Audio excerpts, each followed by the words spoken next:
करती हूँ बस। होता है नहीं मैम, होता है, देखते हो, हाँ जरूरी है। ठीक है चलो, रदरफोर्ड मॉडल ऑफ एटम की बात हो रही थी बेटा। तो रदरफोर्ड जो है ये क्या चाह रहे थे, रदरफोर्ड ने एटम का मॉडल बनाया, इससे पहले किन दो सब एटॉमिक पार्टिकल्स की डिस्कवरी हो चुकी थी? इलेक्ट्रॉन्स और प्रोटॉन्स। वेरी गुड, इलेक्ट्रॉन्स और प्रोटॉन्स की डिस्कवरी हो चुकी थी। और रदरफोर्ड इलेक्ट्रॉन एटम के अंदर क्या है ये नहीं ढूंढ रहे थे, वो ये ढूंढना चाह रहे थे कि एटम के अंदर इलेक्ट्रॉन और प्रोटॉन कहाँ है।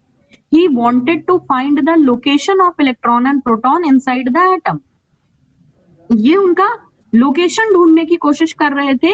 और इन्होंने जो है कर डाला गोल्ड फॉइल एक्सपेरिमेंट। तुमसे गोल्ड फॉइल एक्सपेरिमेंट थ्योरेटिकली कोई नहीं पूछेगा क्योंकि ये 9th में भी था, मैं से समझा देती हूँ। इन्होंने क्या किया था, एक लेड का बॉक्स लिया था, उसके अंदर एक रेडियो एक्टिव एलिमेंट रखा था, ठीक है, यूरेनियम। और इससे यूरेनियम, हाँ यूरेनियम रख लो या फिर कोई भी हैवी मेटल रख लो जो रेडिएशन निकालता हो। तो इन्होंने ये रखा और इसके बाद जो है यहाँ पर एक स्क्रीन लगा दी थी, यहाँ से रेज निकलना इन्होंने अलाउ किया।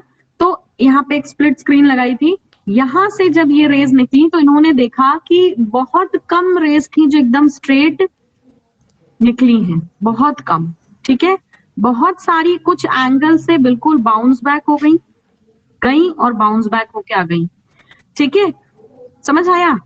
बहुत कम थी जो स्ट्रेट गई थी और बहुत कम थी जो स्ट्रेट गई थी कि बहुत कम थी जो डिफ्लेक्ट होके वापस आई थी। बताओ, तुमने 9th में पढ़ा है? बहुत कम स्ट्रेट गई थी। क्या बेटा? बहुत कम स्ट्रेट गई थी, पेनिट्रेट बहुत कम कर पाई थी। हाँ देखो, बहुत कम स्ट्रेट गई थी, कुछ थी जो बिल्कुल जिस एंगल में गई ना 180 डिग्री पे वापस आ गई, जैसे ऐसे गई और तुरंत ऐसी लौट आई। तो ये ऐसी जा रही है और वैसी लौट रही है, सेम पाथ उसने ट्रेस किया है। बहुत सारी थी जो एकदम स्ट्रेट यहाँ से निकल गई, 100% ये सीधी चली गई, और कुछ थी जो कुछ एंगल से डिफ्लेक्ट हुई हैं, ये देखो कुछ सम। तो 3 तरह की इन्होंने जो है कंडीशन देखी थी। एक्चुअली ये जो लिया है इन्होंने लेड बॉक्स में, ये अल्फा रेज निकालने का सोर्स है। और ये 3 चीजें इन्होंने ऑब्जर्व करी, 3 ऑब्जर्वेशन देखे थे इन्होंने। क्या देखा था? पहला जो था इनका ऑब्जर्वेशन वो ये था कि मोस्ट ऑफ द जो रेज थी दे पास्ड स्ट्रेट, सीधी निकल गई, एकदम सीधी, कहीं नहीं टकराई ना वापस होकर आई। तो इन्होंने कहा कि most of the alpha particles nearly 99%, पहला पॉइंट क्या था, नियरली 99% अल्फा जो रेज थी दे पास्ड थ्रू गोल्ड फॉइल, दे पास्ड थ्रू गोल्ड फॉइल, वो गोल्ड फॉइल से 99% सीधी निकल गई। इससे इन्होंने ये इनका ऑब्जर्वेशन था। बेटा ऑब्जर्वेशन का मतलब क्या होता है बताइए?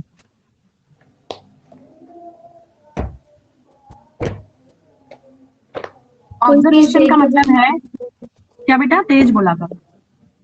कुछ देख के हमें उसके बारे में कुछ पता चलता है। हाँ नहीं, देखो 3 शब्द आते हैं केमिस्ट्री में, समझ लो तो तुम्हारे प्रैक्टिकल के लिए भी जिंदगी बहुत आसान हो जाएगी बेटा। 3 शब्द आते हैं केमिस्ट्री में, एक आता है ऑब्जर्वेशन, हिंदी में बताऊंगी बहुत अच्छे समझ में जाएगा। ऑब्जर्वेशन का मतलब है कि आपने क्या देखा, आपने क्या देखा। ऑब्जर्व करना माने देखना, तो आपने क्या देखा इज ऑब्जर्वेशन। फिर एक आता है इनफेरेंस, इनफेरेंस जिसे आप कंक्लूजन भी कह सकते हैं, कंक्लूजन। इसका मतलब है कि जो देखा उससे तुमने क्या समझा। इनफेरेंस माने क्या समझा, हाँ, या क्या समझा या क्या सीखा, व्हाटएवर, ठीक है, क्या समझा आपने और समझ करके क्या डिसाइड किया, ठीक है, समझ आया।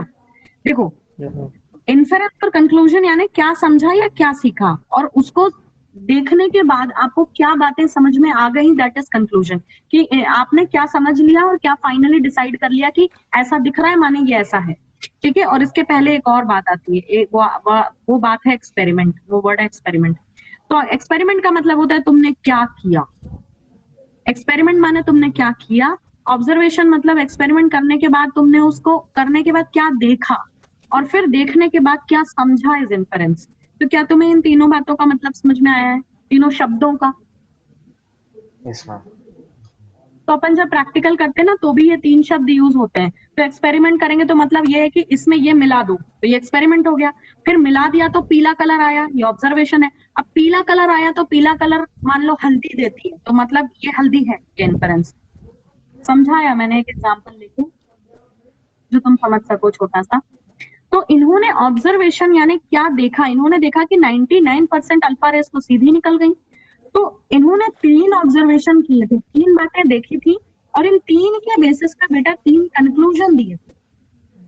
जब इनने पहली बात ऑब्जर्व करी तो इसको देख के इन्होंने क्या कहा, इन्होंने कहा कि क्योंकि 99% या most of alpha particles straight निकल गए हैं अनडिफ्लेक्टेड। 99% स्ट्रेट निकल गए माने वो रिफ्लेक्ट नहीं हुए, ठीक है, यानी वो अनडिफ्लेक्टेड है, अनडिफ्लेक्टेड है। तो इसका मतलब ये है कि एटम के अंदर का मोस्ट ऑफ द स्पेस कैसा होना चाहिए, बताओ? एम्प्टी। Empty, very good. अगर तुम्हें एक ऐसे, मैंने तुम्हें एक हिंट दी, मैंने कहा जाओ एक घर में तुम्हें छोड़ रही हूँ और तुम्हारी आंखें बंद कर दी और तुम जोर जोर से दौड़ लगाओ, अगर तुम किसी चीज से नहीं टकराए इसका मतलब क्या है कि वो घर खाली था। तो यहाँ भी वही चीज थी कि उन्होंने देखा कि 99% रेस तो सीधी निकल गई यानी वो कहीं नहीं टकराई है, ठीक है, लॉस्ट हो गई, वो सीधी स्ट्रेट चली गई। तो इसका मतलब ये है कि एटम के अंदर का 99% हिस्सा खाली है, एम्प्टी है। फिर उन्होंने दूसरी बात क्या देखी, इन्होंने देखा कि सम ऑफ, अब इनका कुछ नंबर नहीं दिया है, सम माने कुछ, अनकाउंटेबल है ये, है ना, सम यानी अनकाउंटेबल नाउन के लिए सम यूज होता है ना। तो सम ऑफ द अल्फा पार्टिकल्स, कुछ अल्फा पार्टिकल्स, कितने नहीं पता, सम बहुत थोड़े से, वेर डिफ्लेक्टेड, इन्होंने देखा कि कुछ थोड़े से पार्टिकल्स थे जो डिफ्लेक्ट हो गए, ठीक है, बाय स्मॉल एंगल। ये देखो स्मॉल एंगल, ये गई थी यहाँ पे, फिर कुछ एंगल से वापस आ गई, ऐसे ही ये वाली गई थी और ये वापस चली गई कुछ एंगल से। तो इससे इन्होंने क्या ऑब्जर्वेशन निकाला, सॉरी, इस ऑब्जर्वेशन से इन्होंने क्या कंक्लूजन निकाला, सेकंड ऑब्जर्वेशन का सेकंड कंक्लूजन, कि अल्फा पार्टिकल्स क्योंकि पॉजिटिवली चार्ज है, पिछली क्लास में पढ़ाया था ना बेटा अल्फा पार्टिकल्स बीटा और गामा के बारे में। अल्फा पार्टिकल्स कैसे थे, पॉजिटिवली चार्ज थे, alpha particles are positively charged and they have a considerable mass and they could be deflected only by some heavy positively charged center। यानी कि ये वापस जा रही है अल्फा पार्टिकल्स, यानी वापस कब जाएंगी, जब ये खुद पॉजिटिव है और ये किसी और पॉजिटिव से टकरा जाएंगी तभी तो वापस जाएंगी रिपल्शन की वजह से। Yes ma'am. यानी कि अल्फा पार्टिकल्स एटम के अंदर किसी पॉजिटिव चीज से टकरा रही है। समझ में आया है?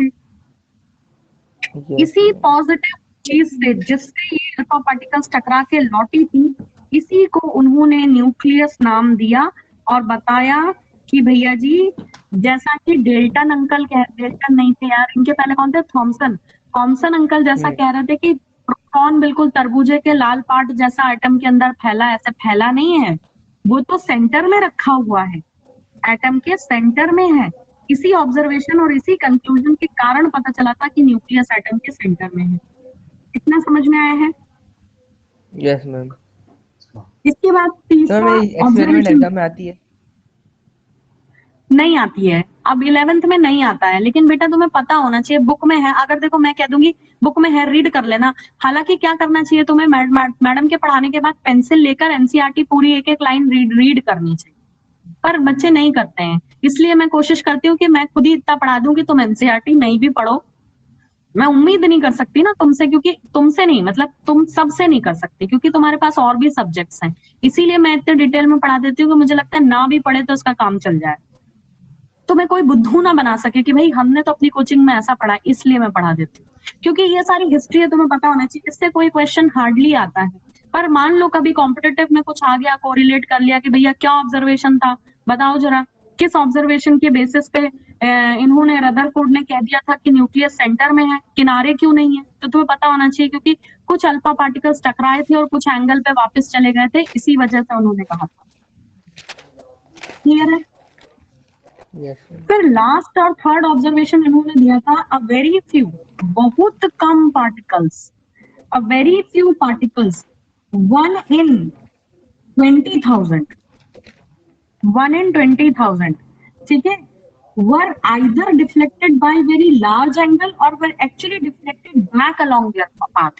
यानी कुछ 20,000 में से कोई एक एकदम जैसी गई वैसी की वैसी वापस आ गई, जिस रास्ते से गई है, देखो जिस रास्ते से गई उसी रास्ते पे लौट आई, कोई एंगल ही नहीं बना, बिल्कुल जैसी जा रही थी सीधी उसी रास्ते पे दौड़ के वापस आ गई। तो इससे इन्होंने क्या था, थर्ड ऑब्जर्वेशन का कंक्लूजन क्या दिया इन्होंने कहा कि अल्फा पार्टिकल्स विच में head on collision with heavy positive centre.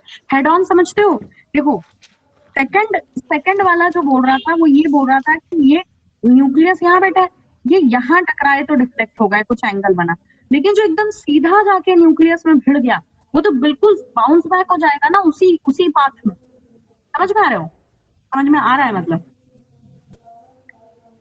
तो ये जो वेरी फ्यू पार्टिकल्स थे जो एकदम जैसा जा रहा था, ये पाथ ट्रेस कर रहा था और ये न्यूक्लियस से टकराया और ये जा रहा था और इसी रास्ते पे वापस भागता हुआ लौट आया, इसे कहते हैं हेड ऑन कोलिजन, खोपड़ी से खोपड़ी टकराना।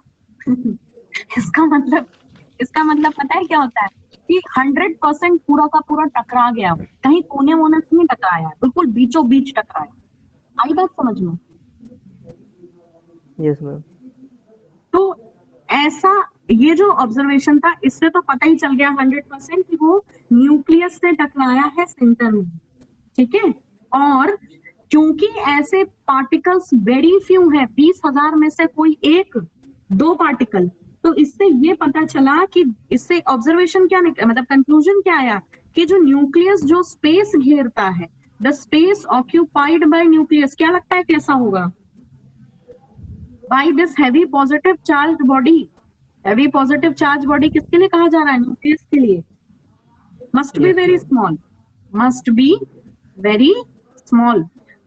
तुम्हें मेरी बात समझ में आई है कि मैं फिर से समझाऊं? वो कह रहा है 20,000 में से एक आध ऐसी रहती जो जैसी गई, जिस रास्ते से गई उसी पे दौड़ती हुई भाग आई वापस। क्यों भाग आई? क्योंकि वो एग्जैक्टली न्यूक्लियस के सेंटर से टकरा गई। इतना क्लियर हुआ? Yes ma'am. फिर दूसरी बात बोल रहा है कि भैया इतनी सारी रेस डाल रहे हैं, सिर्फ एक दो ही वापस आ रही है 100% उसी रास्ते पे। इसका क्या मतलब है? इसका मतलब ये है कि न्यूक्लियस बहुत छोटा सा है। समझ रहे हो? अरे समझे कि नहीं समझे रहे? Yes Yes, ma'am. मैम। ठीक है। अच्छा, अब तो ये रदरफोर्ड ने इतना सारा गाना गाया, अपन ने अभी भी पढ़ा, लेकिन बेटा इस मॉडल के भी कुछ ड्रॉबैक्स थे। इस मॉडल का ड्रॉबैक क्या था, इस पे क्वेश्चन आता है बेटा कि रदरफोर्ड मॉडल ने क्या क्या नहीं समझा पाया। तो वो मैं बोर मॉडल के पहले बताती हूँ। अभी मैं बोर मॉडल पढ़ाऊंगी आज ही की क्लास में, जो कतई आज की क्लास में खत्म नहीं होगा क्योंकि मैं बहुत डिटेल में पढ़ाती हूँ, उससे कॉम्पिटिटिव में बहुत क्वेश्चन आते हैं। तो बोर मॉडल के पहले बोर मॉडल आया ही क्यों? क्योंकि इनकी कुछ कमियां थी, रदरफोर्ड की कुछ कमियां थी। ये क्या नहीं बता पाए? ये एटम की स्टेबिलिटी नहीं एक्सप्लेन कर पाए, ठीक है। फिर Rutherford model also failed to explain existence of certain definite lines in the hydrogen spectrum। अब ये बात तो तुम्हें कतई नहीं समझ आई कि दो बातें मैंने बोली हैं, रदरफोर्ड क्या क्या नहीं कर पाए, ये एटम की स्टेबिलिटी नहीं समझा पाए, ठीक है। अभी बताती हूँ कि इनको क्या लगता था और क्यों गलत लगता था, वो भी बताती हूँ। पहली चीज थी ये क्या नहीं बता पाए थे, ये एटम की स्टेबिलिटी नहीं बता पाए थे। और दूसरी बात ये नहीं बता पाए थे कि क्यों जो है हाइड्रोजन स्पेक्ट्रम में हमें लाइंस मिलती हैं। तो हाइड्रोजन स्पेक्ट्रम क्या है, लाइंस क्या है, ये तो बोर मॉडल पढ़ के ही समझ में आएगा। पर जो पहला पॉइंट था बेटा, क्या था पहला पॉइंट? पहला पॉइंट था ये एटम की स्टेबिलिटी नहीं समझा पाए। इनको क्या लगता था कि देखो, इनको क्या लगता था, इन्होंने एक पॉइंट बोला था अपनी थ्योरी में कि न्यूक्लियस बैठा है सेंटर में और इलेक्ट्रॉन घूम रहा है शेल में। तो तुमने कभी पत्थर को धागे में बांध के ऐसे जोर जोर से घुमाया है क्या? हाँ मैम। घुमाया है? गौरवेंद्र और सौगात नहीं घुमाया तो घुमा के देखना। तुम्हें क्या लगता है, तुमने एक बार उसको घुमा है क्या? गिर जाएगा मैम। गिर जाएगा। कितनी देर में गिर जाएगा बेटा? तुरंत गिर जाएगा कि थोड़ी देर घूमेगा? तुरंत नहीं गिरेगा, जब तक जब अपन मोशन घुमाएंगे तभी गिर जाएगा, मतलब फिका के चले जाएगा। तुरंत। अरे देखो यार, ऐसे नहीं। किसी भी चीज को, बैटरी किसी पैटर्न भी लगेगा। पत्थर को, बहुत छोटा सा पत्थर, छोटा सा, ऐसा थोड़ी कि तो चट्टान बांध के घुमाना। छोटा सा पत्थर लो, उसमें धागा बांधो, और बच्चे खेलते हैं ना ऐसे बांध के ऐसे घुमाते हैं। अच्छा, लट्टू देखा है तुमने? लट्टू सबने देखा है, यस मैम, यस पत्थर मैम, वत्थर में। यस। लट्टू टॉप बोलते हैं जिसको, बेब्लेट इंग्लिश में। तो यस अपन मैम। जब बेब्लेट को लॉन्च करते हैं, यानी जब लट्टू को घुमाते हैं, तो एक बार घुमा देने के बाद क्या वो घूमते ही रहता है? घूमते ही रहता है, रुकता नहीं है। मैम जितने जोर से घुमाते तब तक। हाँ, उतनी देर तक। लेकिन ऐसा नहीं है ना कि तुम इतनी जोर से घुमा दोगे कि वो जन्मों जन्मों तक घूमता ही रहेगा। नहीं। भाई को कितनी जोर से घुमा दोगे, 5 मिनट से ज्यादा नहीं घूमेगा। बोलो हाँ कि नहीं? Yes ma'am. है गोविंद? श्रेया? एनर्जी रहेगी। हाँ, इसको समझो, ये बहुत इंपॉर्टेंट पॉइंट है। इसके अगर नहीं समझे तो बताओ कि मैं बताओ तो मैं फिर से समझाती हूँ। समझ गए जो मैंने बोला? कि अगर तुम लट्टू को घुमाते हो तो थोड़ी देर बाद वो रुक जाता है। क्यों रुक Yes, जाता है? ma'am. बताओ क्यों? एनर्जी खत्म हो जाती है। एनर्जी खत्म हो जाती है। शाबाश। तो रदरफोर्ड को यही लगता था कि भाई इलेक्ट्रॉन को तो फिर थोड़ी देर बाद न्यूक्लियस में डूब के आत्महत्या कर लेनी चाहिए। वो घूमता ही रहता है, घूमता ही रहता है, कोलैप्स क्यों नहीं हो जाता? जैसे जब तुम लट्टू घुमाते हो तो लट्टू थोड़ी देर बाद रुक जाता है। क्यों? क्योंकि तुमने इसको जितना मोमेंटम दिया था घुमाने में वो खत्म हो गया, तो ये रुक जाएगा। लेकिन इलेक्ट्रॉन तो घूमते ही रह रहा है, घूमते ही रह रहा है, घूमते ही रह रहा है, कभी रुकता ही नहीं है। तो रदरफोर्ड ने क्या कहा था अपनी थ्योरी में? इन्होंने कहा था कि एक ऐसा समय आएगा जब इलेक्ट्रॉन के पास जो एनर्जी है, जिसके कारण वो गोल गोल चक्कर लगा रहा है, वो एनर्जी खत्म हो जाएगी और वो न्यूक्लियस में जाके डूब मरेगा, यानी वो न्यूक्लियस में गिर जाएगा। लेकिन ऐसा तो नहीं होता है। होता है क्या ऐसा? ऐसा होता तो एटम की, जो तुम कान में वो पहनते हो, तुम नहीं पहनते, मतलब गर्ल्स पहनती हैं, गोल्ड के ऑर्नामेंट्स पहनती हैं, अगर इलेक्ट्रॉन ऐसे न्यूक्लियस में गिर जाते होते तो फिर तुम सोचो क्या, जो जो चीजें तुम बना के रखे हो घर में, लोहे की चारपाई है, पता चला कि जो चारपाई की टांग है वो टूट गई। क्यों? क्योंकि उसका इलेक्ट्रॉन न्यूक्लियस में घुस गया। ऐसा होता है क्या कभी? बोलो भाई। नहीं नहीं मैम। ऐसा नहीं होता, यानी कि इनकी थ्योरी तो फेल हो गई। ये बता ही नहीं पाए कि एटम का इलेक्ट्रॉन क्यों नहीं न्यूक्लियस में डूब मर रहा है, वो क्यों घूमता ही जा रहा है। इन सारी सवालों का जवाब दिया बोर ने। और फिर इनकी ड्रॉबैक्स को ओवरकम करने के लिए आया Bohr model of an atom. समझ गए बोर मॉडल क्यों आया? बोलो बेटा। Yes ma'am. अच्छा, रुक जाओ यार, अभी बोर मॉडल पढ़ रहे हैं। उससे पहले इस चैप्टर में तो दुनिया भर का तो दे दिया है ना। मतलब ऐसा लग रहा था कि ये चैप्टर लिखते समय मन ही नहीं भर रहा था, जो मिले सब इसी में रख दो। जरा अपन है ना, एक चीज बच गई वो और पढ़ ले, फिर बोर मॉडल पढ़ाती हूँ। डिस्कवरी ऑफ न्यूट्रॉन, ये रह गया है बेटा। हायरार्की समझ में आ गई? जल्दी बताओ, सबसे पहले क्या डिस्कवर हुआ था सब एटॉमिक पार्टिकल में? इलेक्ट्रॉन। मैम कौन ने इलेक्ट्रॉन। डिस्कवर किया? GJ Thomas. Ma'am J Thomson. Very good, electron by J Thomson. Second कौन आया? प्रोटॉन। रदरफोर्ड। फिर न्यूक्लियस। न्यूट्रॉन। अरे proton by neutron, proton discovered by नहीं, न्यूट्रॉन। सॉरी। साइंटिस्ट कौन थे? गोल्डस्टीन। मैंने पढ़ाया था परसों नर्सों की क्लास में, संडे की। गोल्डस्टीन थे, गोल्डस्टीन, याद रखना। J Thomson, proton discovered bye Goldstein. अगला कौन आया भाई? मैम तीसरे गोल्डस्टीन नंबर की पे कौन? स्पेलिंग क्या है? GOLDSTEIN, Goldstein. पिछला लेक्चर देख लेना, ईयर भी मिल जाएगा। तो इलेक्ट्रॉन प्रोटॉन। अच्छा बेटा, तुम बड़े नालायक हो। तुम लोगों ने अभी इलेक्ट्रॉन प्रोटॉन का चार्ज और डिस्कवरी किया, मेरे को कह रहे थे हमने कॉपी कंप्लीट कर ली है। न्यूक्लियस में। क्यों पूछा गोल्डस्टीन की स्पेलिंग? पकड़ लिया मैंने, स्पेलिंग कॉपी याद नहीं नहीं। कंप्लीट। इलेक्ट्रॉन प्रोटॉन, फिर बोलो अगला क्या था? रेडियो एक्टिविटी था नहीं। न्यूक्लियस में। Radio active. बेटा रेडियो एक्टिव तो कुछ ही एलिमेंट होते हैं ना, अपन तो न्यूक्लियस के बारे में बात कर रहे हैं। अरे सॉरी, अपन तो एटम के अंदर की बात कर रहे हैं कि एटम के अंदर की जो चीजें हैं वो किस ऑर्डर में आई। फिर आया न्यूक्लियस, ठीक है। Yes ma'am. और बेटा बहुत समय तक लोगों को यही लगता था, बहुत लंबे समय तक यही लगता था कि एटम के अंदर सिर्फ इलेक्ट्रॉन, प्रोटॉन और न्यूक्लियस है और कुछ नहीं है। बहुत समय बाद न्यूट्रॉन की डिस्कवरी हुई। This was the last sub atomic particle to be discovered. और तुम्हें जान के हैरानी होगी कि लोगों को चैन तो है नहीं, तो कई ऐसे भी साइंटिस्ट हैं, हालांकि अभी भगवान का शुक्र है कि बुक में नहीं छपा है, बहुत सारे और सब एटॉमिक पार्टिकल्स जैसे कुछ मीजोन और पता नहीं क्या क्या यार, एक दो और, मुझे मीजोन का ही नाम याद आ रहा है क्योंकि टेक्स्ट में, हाँ हाँ करेक्ट, बहुत सारे और ढूंढ लिए गए हैं पर वो सिलेबस में नहीं है, तो उनको छोड़ो। अपने को इन चार से मतलब इलेक्ट्रॉन, प्रोटॉन, न्यूक्लियस और न्यूट्रॉन। तो न्यूट्रॉन के बारे में पढ़ लेते हैं कि इसको किसने खोजा था। बताओ, तुम पढ़ चुके हो 9th में। जेम्स चैडविक ने 1932 में न्यूट्रॉन की डिस्कवरी करी थी। और इन्होंने क्या एक्सपेरिमेंट किया था? इन्होंने भी एक एक्सपेरिमेंट किया था। इन्होंने क्या किया था? बेरिलियम की थिन फॉइल ली थी। बेरिलियम, एटॉमिक नंबर 4 होता है बेरिलियम का। बेरिलियम की थिन फॉइल ली थी और उसको इन्होंने बम्बार्ड किया था अल्फा पार्टिकल से ही बम्बार्ड किया था बेटा इसको। और इन्होंने ऑब्जर्व किया, बहुत हाईली पेनिट्रेटिंग रेज निकली इसके बम्बार्डमेंट माने टकराने से। अल्फा पार्टिकल का बम्बार्डमेंट माने टकरा दिया, अल्फा पार्टिकल्स की रेस को बेरिलियम की फॉइल से जोर से टकराया। इसके कारण बेरिलियम के अंदर से बहुत ज्यादा हाईली पेनिट्रेटिंग रेज निकली जिनमें न्यूट्रल पार्टिकल्स थे, मतलब उनपे कोई चार्ज नहीं था। और उन्होंने ये इक्वेशन दी फिर कि देखो बेरिलियम का एटॉमिक नंबर होता है 4, मास होता है 9।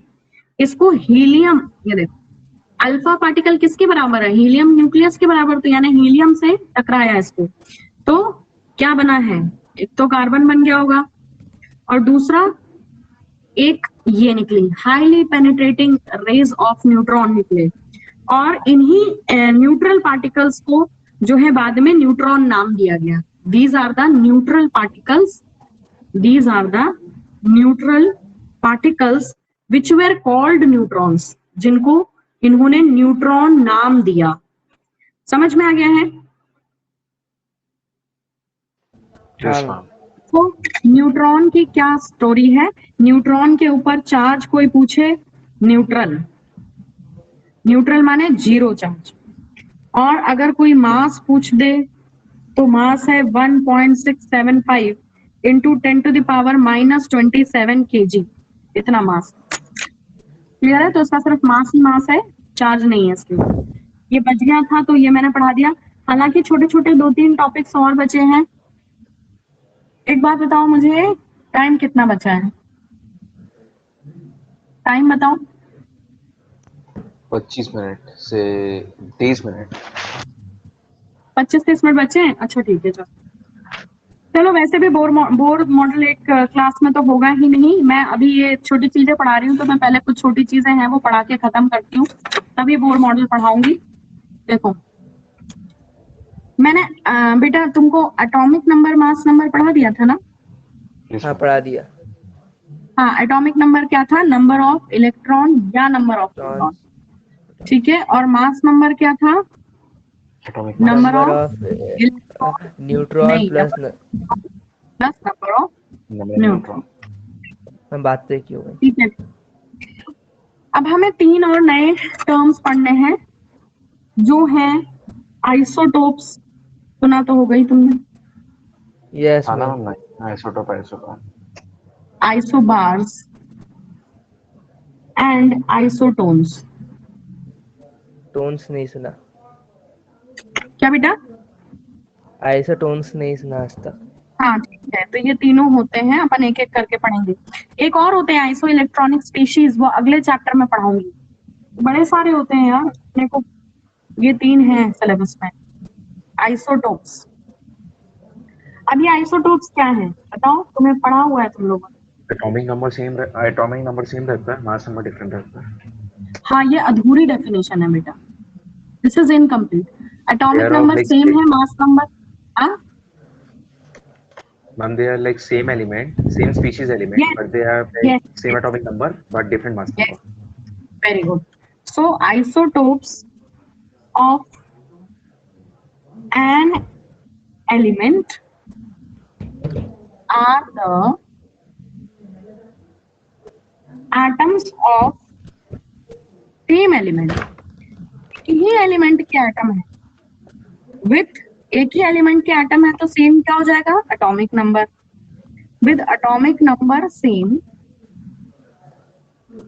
But mass number different, mass number different. Example तो बहुत हैं इसके। बेटा जी एक टॉपिक यहाँ पे आपका एक हाइड्रोजन चैप्टर आता है, वो उसमें ये फिर से आएगा। हाइड्रोजन के आइसोटोप्स हैं 3, एटॉमिक नंबर तीनों का एक है लेकिन मास नंबर 1, 2 और 3 है। तो इसका नाम है प्रोटियम। हाइड्रोजन का 99% जो पाया जाना है नेचर में वो इस फॉर्म में है, प्रोटियम के फॉर्म में। उसके बाद दूसरा है ड्यूटेरियम। इसको जब आप बड़ी आगे के चैप्टर्स में पढ़ोगे तो ये डी से रिप्रेजेंट होता है। और लास्ट वाला कहलाता है ट्रीटियम, ये रेडियो एक्टिव होता है, बहुत कम क्वांटिटी है इसकी। तो प्रोटियम, ड्यूटेरियम और ट्रीटियम 3 आइसोटोप्स। इनके नाम आपको पता होना चाहिए कि आपका एक चैप्टर है, चैप्टर नंबर 9, चैप्टर ही हाइड्रोजन के बारे में, बड़ा छोटा सा चैप्टर है मगर है। तो हाइड्रोजन कितना इंपॉर्टेंट है समझो, इसके ऊपर पूरा एक चैप्टर है। फिर ऐसे ही कार्बन के आइसोटोप होते हैं 3, एटॉमिक नंबर तीनों का है 6 और मास नंबर अलग अलग है। मैं आइसोटोप्स ऊपर क्लियर का हो नहीं गए? दिख रहा, मैं ऊपर क्या का नहीं क्या दिख रहा। देखना है? ये देखो हाँ अब अब दिख रहा है, हाँ ठीक दिख है। रहा है। अब यस कोई मैम। डाउट है इसमें आइसोटोप्स में? आइसोबार्स पढ़ा दूं? मैम 2 मिनट लिख लूँ। तो तुरंत तुरंत बेटा ये जो जो प्रैक्टिस की चीजें हैं वो तुरंत तुरंत लिखो, थ्योरी तो बाद में लिखा करो। समझ में आया है क्या? मैम मैं तो एक साथ ही लिख लेता हूँ पूरा। श्रेया और Gaurvendra yes Yes, ma'am, ma'am. First ma'am. कोई डाउट नहीं है? No, ma'am. ये शायद पहले से आता था बट एग्जाम्पल आने चाहिए बेटा। चलो अगला एक और कर लेते हैं, बी आइसोबार्स। आइसोबार्स ये क्या? दीज आर द, इसका अपोजिट, इसमें जो भी लिखे हो ना सब उल्टा लिख लो, यहाँ पे आइसोबार्स बन रहे। These are the atoms of, ये सेम एलिमेंट के एटम है, these are the atoms of different element, atoms of different element. अब इसमें क्या लिखे थे, same atomic number different mass number, उल्टा कर दो। एटम्स ऑफ डिफरेंट एलिमेंट है तो डिफरेंट एटॉमिक नंबर होगा, होगा कि नहीं होगा? Yes ma'am. भाई अलग अलग एलिमेंट के एटम है तो अलग अलग एलिमेंट का तो एटॉमिक नंबर अलग होता है ना, तो different atomic number but mass number same, mass number atomic mass is same. जो यहाँ पढ़े हो उसका जस्ट क्लियर है? चलो आइसोबार्स के एग्जांपल देखिए। आइसोबार्स में बड़े, इसमें भी बड़े ढेर एग्जांपल है। कार्बन और नाइट्रोजन का एक आइसोटोप होता है, आइसोटोप नहीं सॉरी, एक एक इसका मेंबर होता है, हालांकि आइसोटोप ही है। ये कार्बन का एक आइसोटोप, ये वाला और ये नाइट्रोजन के नॉर्मल एलिमेंट से, एटॉमिक नंबर डिफरेंट है, मास नहीं। क्लियर है? इसका मैं तुम्हें एक और एग्जांपल देती हूँ, कैल्शियम, पोटेशियम, आर्गन। 18, 19 और 20 मास नंबर तीनों का 40 है। हालांकि तुम बहुत डिटेल में अगर जाओगे बेटा तो कुछ 39 पॉइंट समथिंग समथिंग होता है आर्गन और पोटेशियम का, पर राउंड ऑफ कर दे तो 40 हो जाता है। तो आप इसको लिख सकते हो कि आइसोबार्स है, राउंडिंग ऑफ के बाद ही कैलकुलेशन होती है।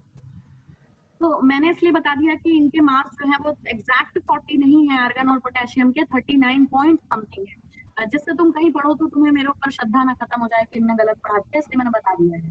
तो आई होप इतना क्लियर है। आप वाले पढ़ ले आइसोटोन्स। Yes, ma'am.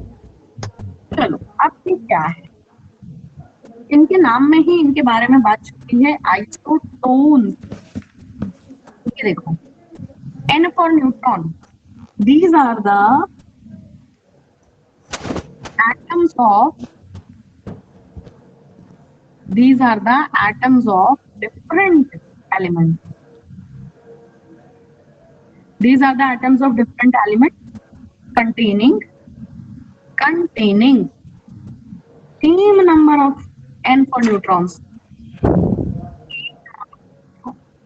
तो उसकी स्पेलिंग से ही अपन ने हिंट निकाल ली है कि देखो ये दोनों तो एग्जैक्टली एक दूसरे का उल्टा चलते हैं, ये तुम्हें याद है तो उसकी उल्टी डेफिनेशन आइसो बार में लिख लेना और इसकी स्पेलिंग से n का ट्रिक लगा लेना कि atoms of different element containing same number of neutron. अब इससे क्या एग्जांपल होता है? इसके एग्जांपल्स फिर से कार्बन नाइट्रोजन है, एटॉमिक नंबर 6 और 7 है, मास नंबर 13 14। लेकिन आप इसमें नंबर ऑफ न्यूट्रॉन्स कैलकुलेट करके देखना, नंबर ऑफ न्यूट्रॉन्स कितने आ रहे हैं बताओ? 13 माइनस 6 7 आ रहे हैं दोनों में। Yes ma'am. दोनों का नंबर ऑफ न्यूट्रॉन 7 आएगा। Do you agree? Yes ma'am. किसी को कोई डाउट है तो बोल दो अभी।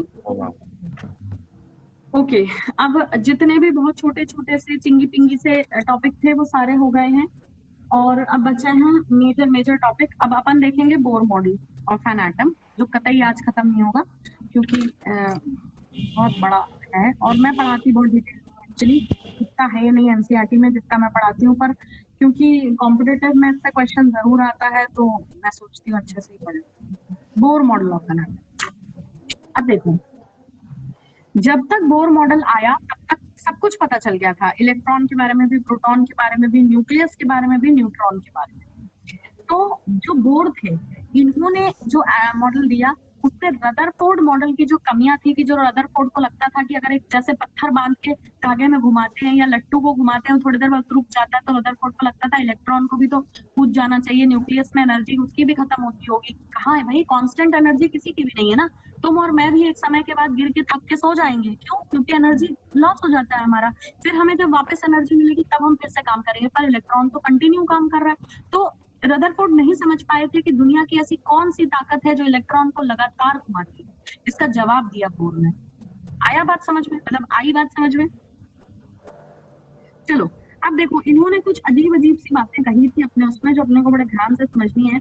इनका पहला पॉइंट था कि atom has a centre, atom का एक सेंटर होता है जिसको हम न्यूक्लियस कहते हैं।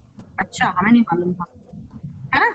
ये पॉइंट हमें पहले से पता है, कुछ नया उनका बोलूं कि एटम के पास एक सेंटर होता है जिसे हम न्यूक्लियस कहते हैं। पहली बात हमें पता है, थैंक यू।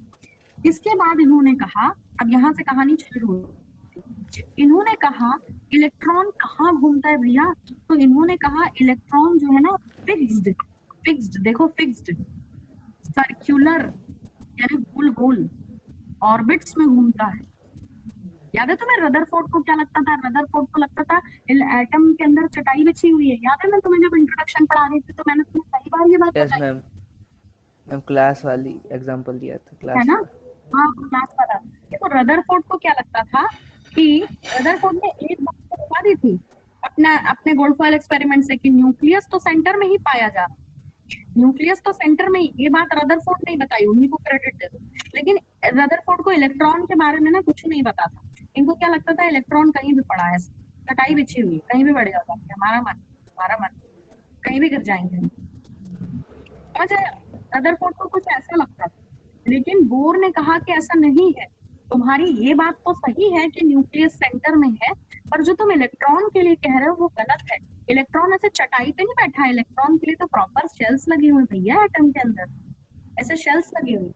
तुम्हें समझ आ रहा है? दोनों डायग्राम ऐसा रदरफोर्ड ने डायग्राम बना के नहीं बताया, ये मेरा इमेजिनेशन है कि रदरफोर्ड को लगता था कि मैट सिस्टम है भैया, एटम के अंदर चटाई बिछी है, कहीं भी जाओ फैल जाओ इलेक्ट्रॉन साहब। लेकिन बोर ने कहा कि नहीं बेटा तुम कहीं भी नहीं फैल सकते, तुम्हारे लिए बेंचेस लगी है, तुम्हारे लिए शेल्स बनी है, उन्हीं में बैठोगे तुम। समझ आ रहा है? Yes ma'am. बिल्कुल ऐसा नहीं है कि जैसे तुम्हारा मन करता है कि यार आज मेरे को तबियत ठीक नहीं है, आज मैं पढ़ना कम चाहता हूँ, मम्मी ने कहा क्या चलो पीछे पड़ जाता हूँ, मैडम को कम दिखाई दूंगा। एटम एलिमेंट के एटम इलेक्ट्रॉन के पास ऐसा कोई ऑप्शन नहीं है, तो जिस शेल में है वहीं बैठेगा। जो फर्स्ट बेंचर है वो फर्स्ट बेंच पे ही बैठेगा, जो सेकंड बेंचर है वो सेकंड पे ही बैठेगा। समझ में आ रहा है?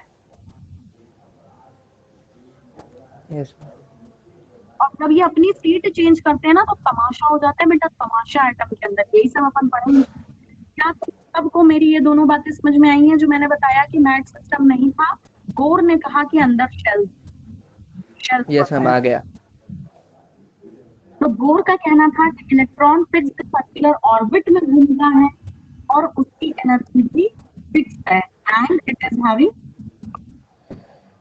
फिक्स्ड एनर्जी, एनर्जी भी फिक्स्ड है और वेलोसिटी भी फिक्स्ड है। ऐसा नहीं कि अभी थोड़ी शुरू में दौड़ना चालू किया तो तेज दौड़ लो, थोड़ी देर में थक गए तो अब धीरे दौड़, ऐसी भी सुविधा नहीं है इलेक्ट्रॉन के साथ। वो एक फिक्स्ड एनर्जी के साथ, एक फिक्स्ड वेलोसिटी के साथ फिक्स्ड ऑर्बिट में घूमता है। समझ आ गया इसका?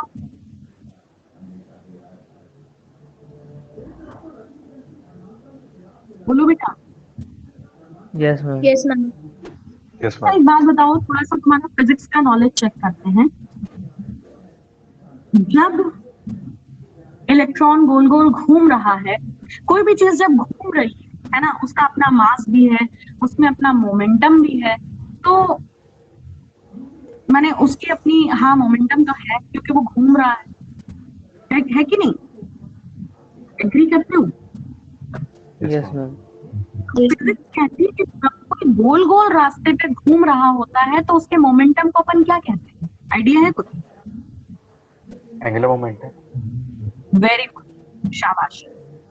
जब कोई चीज गोल गोल रास्ते पे घूमती है तो उसका मोमेंटम कहलाता है एंगुलर मोमेंटम। तो इन्होंने भी कहा, इसको क्वांटाइजेशन कंडीशन कहते हैं बेटा। क्वेश्चन आ सकता है कि बोर मॉडल की क्वांटाइजेशन कंडीशन क्या थी?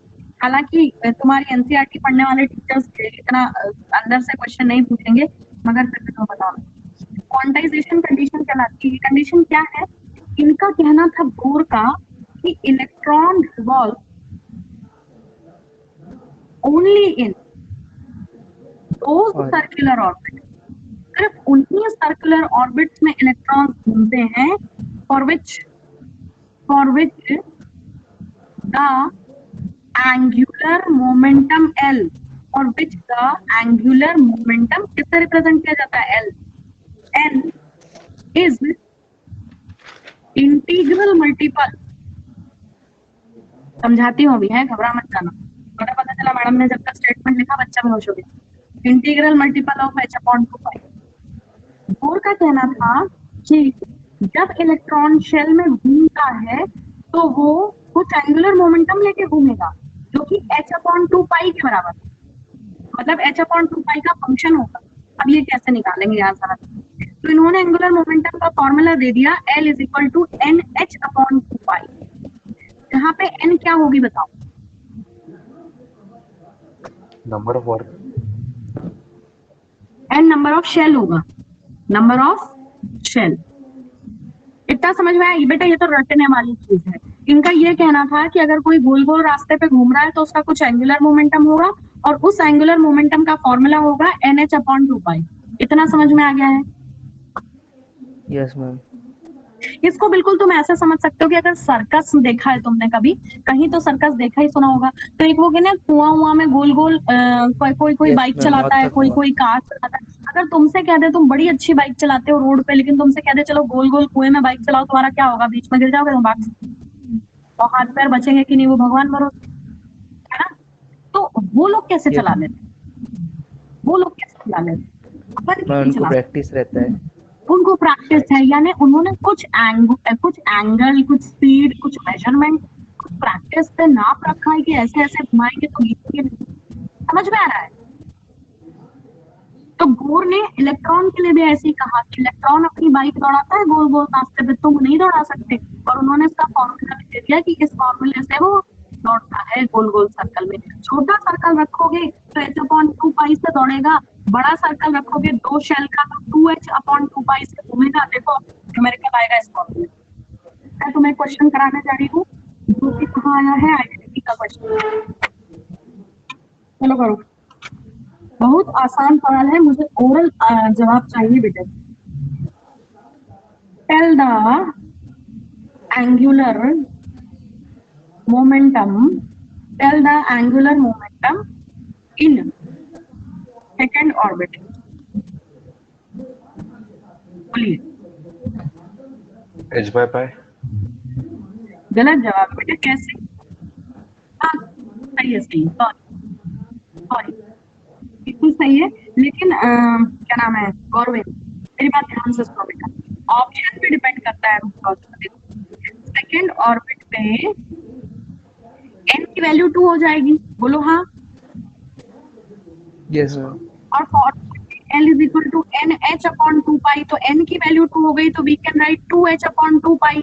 तो तुमने 2 से 2 काट दिया गौरवेंद्र और बोल दिया H अपॉन 2 पाई, है ना, सॉरी H अपॉन पाई बोल दिया, है ना। लेकिन जब ये क्वेश्चन आया था तो ऑप्शन में आंसर था 2H अपॉन 2 पाई। ये जो इंटीजर है इसको कभी इससे काटना नहीं, ध्यान रखना। या फिर ऑप्शन देख लेना कि अगर उन्होंने कैंसिल किया है तो ही तुम कैंसिल करोगे, वरना कैंसिल नहीं करना। समझ आया? Yes okay ma'am. Ma'am.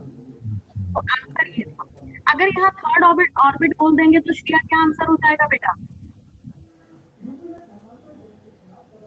3H upon 2N। 2 पाई। शाबाश, शाबाश, शाबाश, वेरी गुड, सबको आ गया। चलो मैं तुम्हें डायग्राम बना के दिखा देती हूँ। ये रहा न्यूक्लियस, सेंटर में था। ये रही पहली शेल जिसके लिए n की वैल्यू 1 है, तो इसके लिए n की वैल्यू 1 है, तो l की वैल्यू क्या हो जाएगी बेटा? h अपॉन 2 पाई, बोलो हो जाएगी।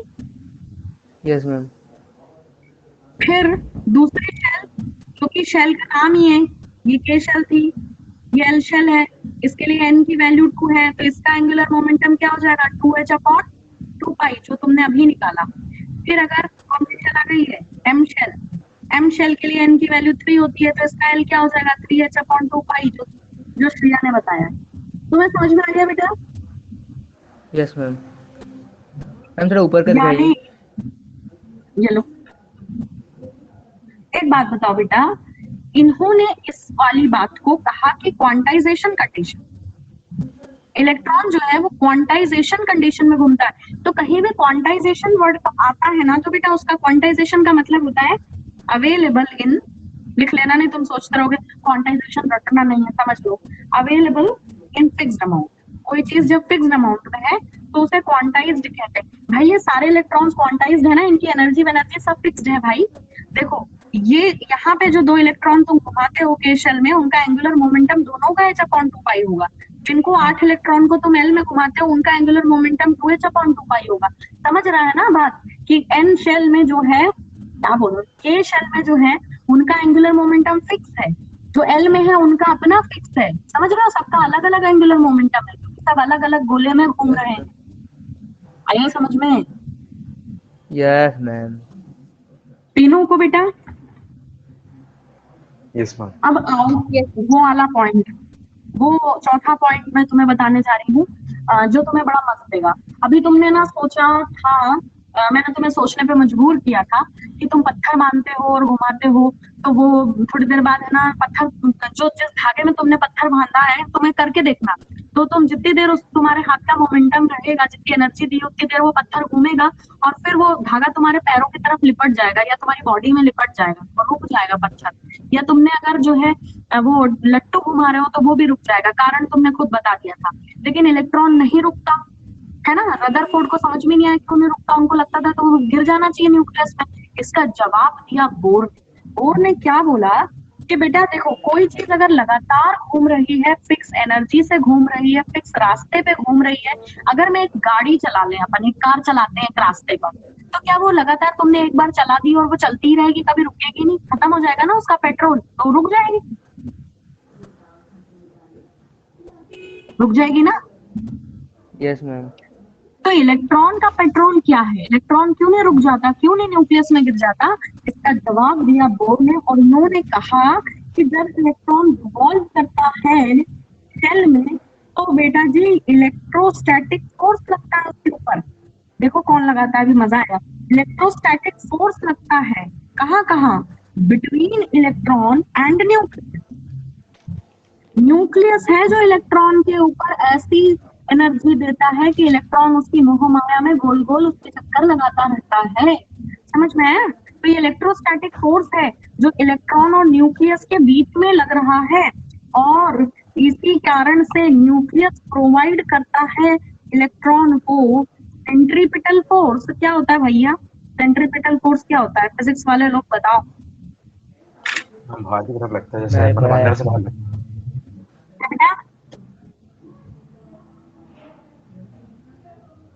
बोलो बेटा। अच्छा, इलेक्ट्रोस्टैटिक फोर्स क्या होता है, बताओ जरा। मैम रेस्ट में जो लगता है। डाल लगाऊंगी, किसने पढ़ा है इलेक्ट्रोस्टैटिक फोर्स का मतलब रेस्ट में जो रहता है? रेस्ट में तो रहता है, लेकिन क्या रहता है भैया? कौन बताएगा रे?